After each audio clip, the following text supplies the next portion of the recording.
I am starting the talk with my mask on, and I will not be keeping my mask on the whole time, but I feel like it's important to wear your mask because it's getting crazy out there. We hit our highest number of COVID cases, I think, ever in this country today or yesterday. So wear your mask, unless you're by yourself or 20 feet away from anybody else inside, and then take your mask off so that you can see my face when I'm talking. So the topic tonight is based on the question of the week. I actually wrote the blog for the newsletter on the other thing, the challenge of the week. But the question of the week is trust more important than love? And I thought it was hilarious. As soon as we posted this on Facebook, somebody immediately responded, yes. And I laughed when I read that because this is not the way that the question of the week works. There, first of all, is no real, one immediate answer. And if one pops into your head, that's fine. But then this is a journey. This is an exploration. You're not supposed to just say, that's it, I solved it, moving on to the next thing. I'm going to tilt you guys down a little bit over here. So when you ask yourself the question of the week, you got to get clear on your definitions first. So we want to know first, what is trust? And I was reading up on trust because I thought it would give me a little bit of something interesting to talk about in tonight's talk. And I read an interesting article actually from the Harvard Business Review, and I'll get to that in a second. But I want to talk about just the general feeling of trust that we have. There are obviously some people that are more trusting. There's some people who are less trusting, and we base that. I don't think that there's necessarily there is a chemical component to trust, and there's a chemical component to love, and some of that is based on our genes and our environment and all that. But a lot of it is just based on our experiences in life, right? So if you're very trusting, you probably haven't been burned that many times by people in your life. You probably haven't had, your car broken into. So in the last week, my car was broken into. They stole the music stand that I put the dojo's computer on when we teach the class out at the park. And then I think I just realized, actually, I thought that was all that they stole, but I think they stole a camera out of there too. So it might be that they got something good. And then also, within a few days of that, somebody got into the dojo. And I came in here the next day, and there were little, crumbs all over the dojo. And I thought, was Santa here? When I was a kid, we used to my parents would lock the door, and my dad would get up on the roof of the house, and he would, stomp around on the roof, and Mom would say, it's Santa. And then he would come down a ladder and go into, I assume this is my dad and not actually Santa. He would go in there and he'd ring these jingle bells that we had, and Mom would say, ooh, it's the reindeer. And then we'd finally get in the room and we'd see that some of the cookies that we laid out were eaten and some of the milk was gone. I'm sure this was my dad's favorite part of Christmas. And there'd be some little crumbs, and I thought, Christmas came early. Santa came to the dojo and left the little crumbs. So they didn't take anything really of note from the dojo except a couple of my Laura bars. They had a little snack and then left, and we changed the locks in the dojo. So anybody that has a key to the dojo, you got to get a new key from me. And if you're the person who broke in here, you won't make it back in. Sorry. These things that happened in my life, they reminded me of this great story from Zen Flesh, Zen Bones. And it's sometimes you have somebody, and I don't know what the intention of these people were when they broke into the car or into the dojo. Maybe it was just I'm looking for a warm place to sit and go to the bathroom. They didn't go to the bathroom in the car. Tanya told me a great story. She said when she was younger, more recently, I guess, somebody broke into your car and she found a little orange that person left there, much more useful than the crumbs that this person left of the Laura bars. And then somebody broke into your house and when you were younger and left a whole frozen pizza. That's amazing. Like, that's almost better than not getting your house broken into in the first place. But it reminds me of this story from Zen Flesh, Zen Bones, which gives kind of an interesting viewpoint and context on trust and thieves. This one's called "The Moon Cannot Be Stolen." One of my favorite stories, so pay attention.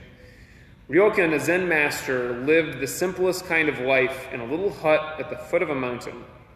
One evening, a thief visited the hut, only to discover there was nothing in it to steal. Ryokan returned and caught him. "You may have come a long way to visit me," he told the prowler, "and you should not return empty-handed. Please take my clothes as a gift." The thief was bewildered. He took the clothes and slunk away. Ryokan sat naked, watching the moon. "Poor fellow," he mused. "I wish I could give him this beautiful moon." So whenever there's a full moon out, I like to talk about the moon. And it's,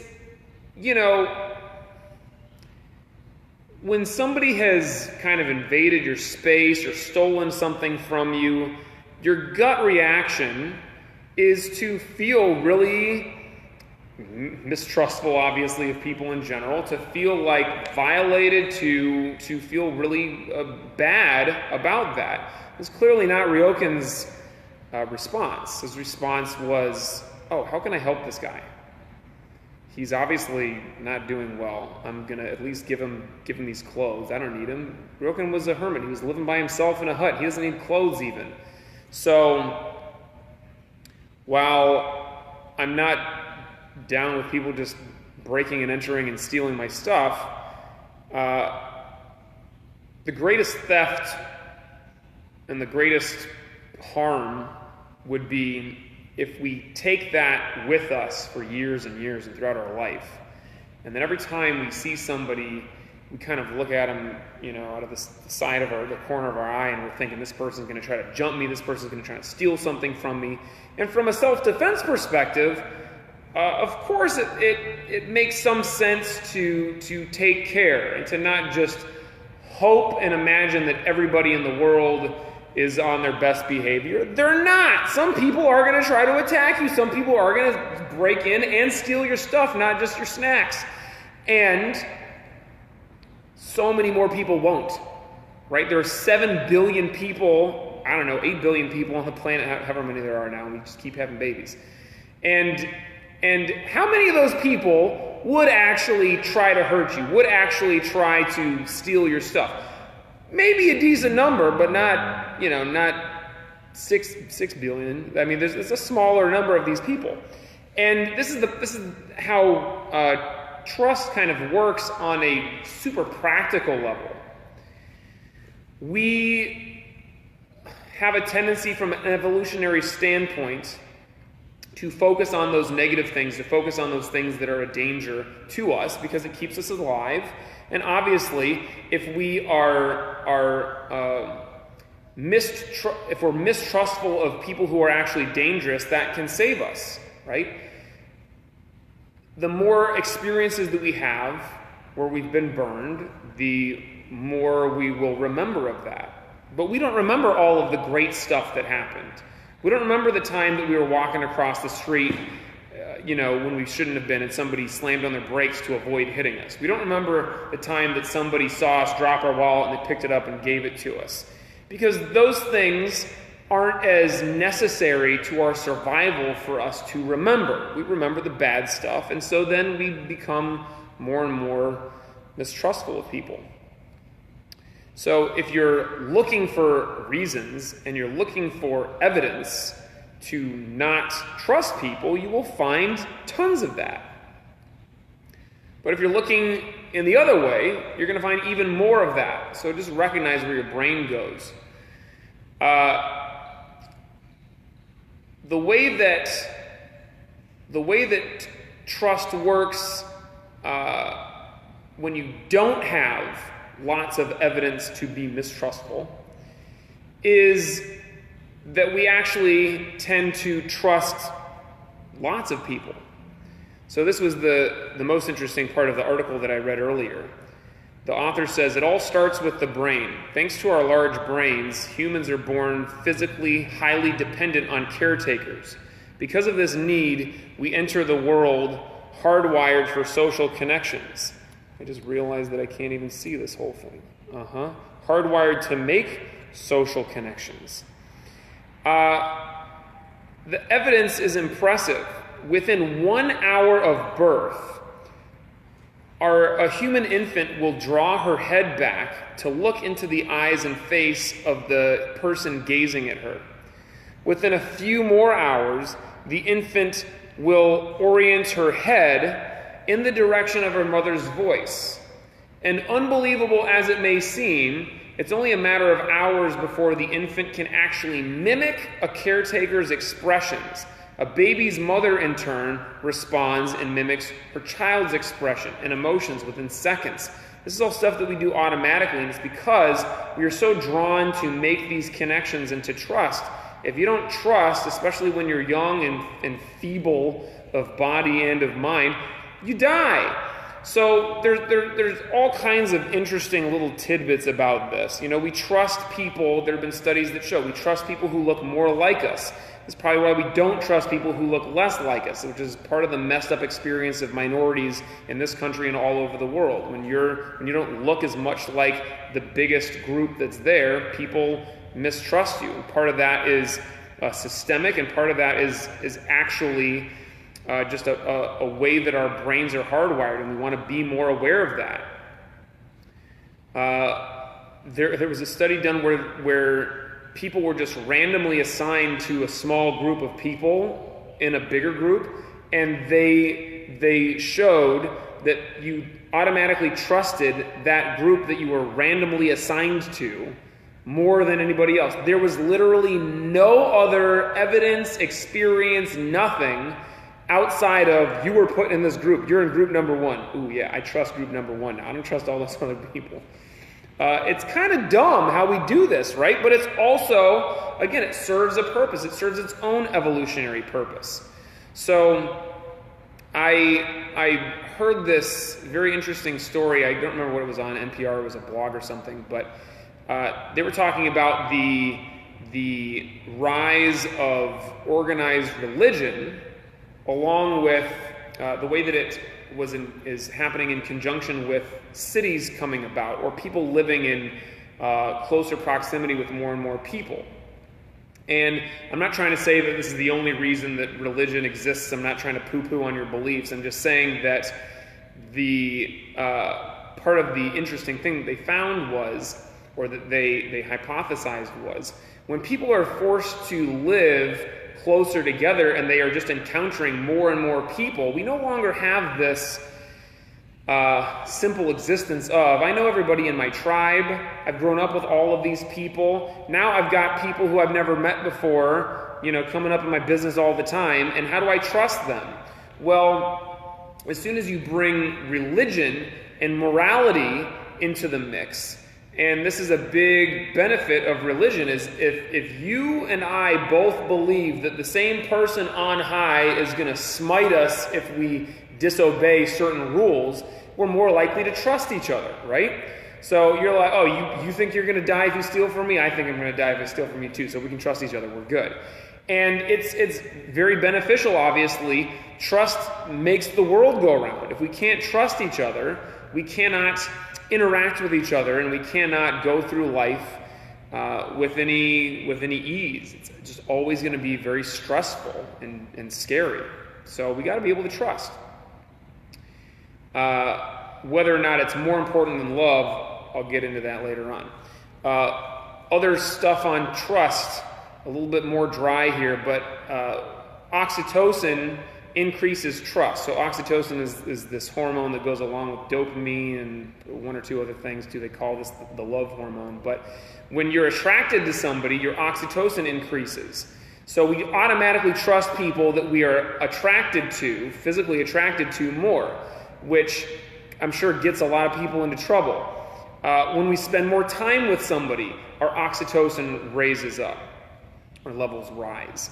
So when we get that higher oxytocin level, then that makes us more attracted to them, which makes us want to spend more time with them. And so then we keep going and going. And this is kind of how a romantic relationship can work. And this is also how some people get into it and start to trust people that maybe they shouldn't trust. So we want to have good balance with this and make sure that we are, using our brains, but recognize all of the stuff that's going on behind the scenes that we're not really choosing, that decides who we trust and who we don't trust. So when we talk about love, that's trust, and I could probably talk more about that. But love, I looked way less up about love, because I think that love needs to be much more simple than this. There are, of course, hormones and lots of science involved with love, but I don't want to talk about it from that perspective. Let's just think about love in the way that we experience each other and we experience ourselves. And love in that way is very pure and very simple, and it is very much tied to our experience of the highest self and our ability to be in that highest self. Because I have experienced, and I think most of you guys have experienced, that when there's nothing in the way, we default to love in the same way that we default to trust. It is just a very human thing to do, to love. And it is when we start to have experiences that get in the way of that, whether it's things that make us stop trusting each other, or whether it is things that turn us off about a person. That is usually, or always, we could probably say, just a function of the ego. And so the ego is the thing that's always seeking to separate us from each other. The ego is the thing that's always comparing and judging. And for many years, I will admit this right now, I was like the worst person at this. In every relationship I was in, I was always looking for reasons to fall out of love with somebody. I was looking for reasons that why this wasn't going to work out in the long run. Reasons why it wasn't even going to work out in the short run. And therefore, I wasn't in any very long-term relationships. I guess this is as good a time as any to make this announcement. To most of you guys don't know, well, to half of you here know it, but everyone else listening out in the world don't know. I got engaged recently. And let me tell you, I think most people in my life never thought that I was going to get engaged. I will probably get married soon too. And I'm sure that my parents, and I'm sure all of my exes all thought, like, he's hopeless. It's never going to happen for him. But this is, I love her and she's wonderful, and I'm not trying to just throw that away, but it is at least as much a function of my ability to get over myself. Because it was all like, again, if you're always looking for evidence why it's not going to work, it's not going to work. But if you're looking for evidence of why it is going to work, then it's easy. And it is a matter of just letting all that extra stuff go. So I wouldn't say I'm an expert, but I'm more of an expert than I used to be on this. When we are meditating, we're seeking that simple, pure state. And when we are able to connect to ourselves in that, or we're able to connect to the divine nature in us, to God, this is a pure experience of love. There's nothing in the way. So meditation is about that. On some level, it is about just allowing us to love. Allowing all of the extra stuff, all of that, evidence that we've built up so that we can keep ourselves in our own little fenced-off area of the world and of our emotions and all of that. It just lets all that disappear. And when there's nothing left but a pure connection, that's love. we're not judging. We're not interested in, look, it just becomes very easy to let those little things go. And then, of course, when you're in a relationship with somebody for a very long time, then it becomes very difficult to let those things go. But don't confuse that with love. This is maybe what we call love, and a romantic relationship can have a lot of other stuff wrapped up in it. But if we're just talking about love, you can love anybody. We want to be able to cultivate this ability to love everybody. And get that I'm not necessarily saying that we should trust everybody, but if we can love everybody, this is a very full existence. This is a very full experience for us. And I'll tell you right now, this wasn't the first time even that somebody's broken into the dojo. This happened a couple of years ago. I came back from lunch and I had just gone out for a second and left the bonsai out, and somebody had snuck in over the bonsai into the old dojo. If you remember what it looked like, you know what I'm talking about. And I came back in, and there was a guy on the mats without his shoes on, being super respectful, like practicing a form that he had learned somewhere on the mats. And I walk in the door, and I'm like, "Oh, can I help you?" And he comes over and talks to me, and he's saying like how he's interested in practicing martial arts, and I ask him a little bit about himself, and I say, "Have you practiced martial arts before?" He says, "Yes, I practiced. I was in prison, and I learned this, I forget what style he said. It was a praying mantis or a white tiger or something. It sounded very cool and fancy. From somebody who I was imprisoned with, and he taught me all this stuff." And I was like, interesting. Actually, I skipped the best part of the story. I asked him how he learned martial arts, and he just stood there like this, and he had a hat covering his face, so I couldn't see anything. He literally just stood here for like 30 seconds and didn't say anything. And so I was like, "Are you okay?" I looked under his hat, and he just out of nowhere from total stillness goes, "Ha!" and like goes into this stance, and I take one of these steps back, and then he tells me the whole story about how he learned from prison and all that stuff. And I listened to it, and this is a perfectly decent human being. Of course, he did something bad and got put in jail, and of course he basically broke into the dojo, and that's no good. And this guy who broke in and ate my Laura bars and then left, that's no good either. But that doesn't stop me from loving those people, because they are deserving of my love. They're human beings. And on the deepest level, there's no reason, there's nothing in between us, there's nothing to stop that love from existing. And you can, I believe, love somebody without trusting them. I can believe that you can love absolutely everybody, and this is something that we really want to try to cultivate, because if we are spending our days thinking about all of the bad things that are happening and all the reasons that we don't trust people, and we're spending our days putting up walls in between us and others and not allowing that love to happen, this is ultimately only harming ourselves. The other people are just going about their days breaking into dojos and cars or whatever, and they don't care if we don't trust them or if we don't love them. It's all about us, right? So on some level, of course. And then on another level, it's all about everybody else. We don't want to make it too much about just ourselves. But our experience through love is much more full and also much more pure and simple. So there's no stress here.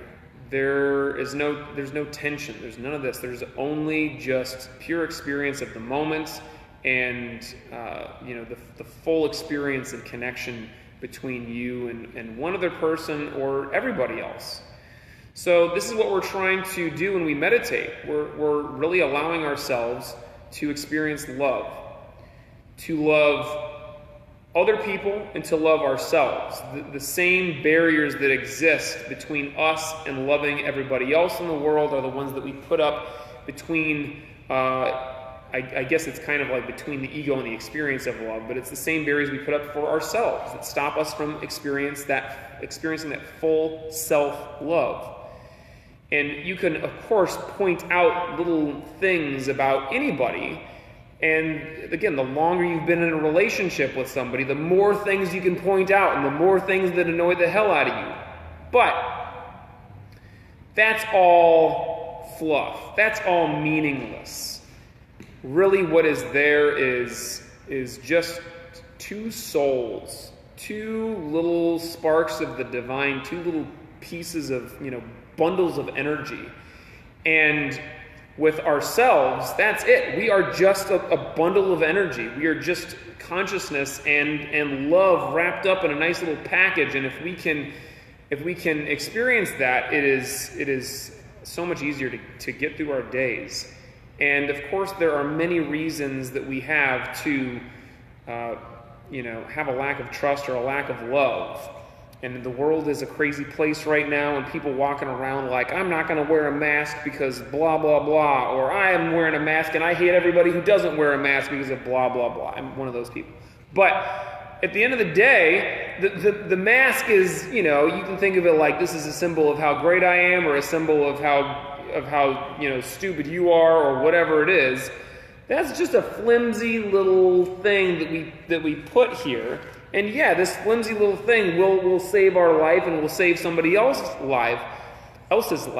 But at the end of the day, this is as sturdy as any little barrier that we put up between ourselves and everybody else, and between ourselves and experiencing our full self. So let's sit in meditation tonight and recognize that there is, of course, a relationship between trust and love. And if you trust somebody fully, it's much more easy to love them. And as I said before, trust is very important. It makes the world go around. We've got to be able to trust each other, or we're not going to be able to function in a society. But love is what makes the soul go around. Love is what makes us all actually connect and experience fully. And so meditation, you don't need to bring trust into it. Just let all of those thoughts go. You're going to be tempted to sit there and think tonight about all the times that people broke in and stole your stuff, or all the people that looked at you funny on the street, or whatever it is. Ignore all that stuff. Let that go immediately, and just allow everything to dissolve, and what is left is a full experience of pure love, pure joy, and allow yourself to sit in that. And when something comes in and distracts you from it and takes you away from it, let that go, and then come back to that. That's what bliss is, and that pure state of joy that we experience in meditation is just the recognition of love. Self, for the universe, for the divine, for everything. It is all just what is left there for us when everything disappears. So let's allow that to happen. Sit comfortably.